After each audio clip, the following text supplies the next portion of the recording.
బలమున్నోడిదే రాజ్యం, పట్టున్నోడిదే బలం.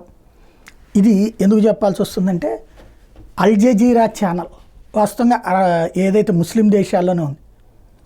ఇప్పుడు ఇది ఎస్పెషల్లీ పాలస్తీనా వాళ్ళని దెబ్బకొట్టడానికి అక్కడ భారీగా దాడులు చేసినటువంటి తర్వాతన ఇప్పుడు వాళ్ళకి సపోర్ట్ చేస్తున్నది అంటే అటు హజ్బుల్లా వాళ్ళకి కావచ్చు, హమాస్ వాళ్ళకి కావచ్చు, హౌతీలకు కావచ్చు, ఇస్లామిక్ రెసిస్టెన్స్ ఫోర్స్ కావచ్చు, ఇస్లామిక్ జిహాదిస్ట్ ఫోర్స్ కావచ్చు, వీళ్ళందరికీ సపోర్ట్ చేస్తూ వాళ్ళని ప్రొవోక్ చేస్తూ కాదు, ప్రమోట్ చేస్తూ, వీళ్ళ దృష్టిలో ప్రొవోక్, ఇజ్రాయెల్ దృష్టిలో, వాళ్ళ దృష్టిలో ప్రమోట్ చేస్తూ సాగుతున్నటువంటి అదంతా కూడా అల్ జజీరా నుంచి, అల్ జజీరా ఆఫీస్ మీదన, రమల్లాలో ఉన్నటువంటి అల్ జజీరా ఆఫీస్ మీదన ఇజ్రాయెల్ డిఫెన్స్ ఫోర్స్ దాడి చేసింది. అది గాజాలోని వెస్ట్ బ్యాంక్లో ఉంటుంటుంది. దాని మీదన దాడి చేసి దాన్ని మూయించేసింది. 45 రోజుల పాటు దాని మీద నిషేధం విధించింది.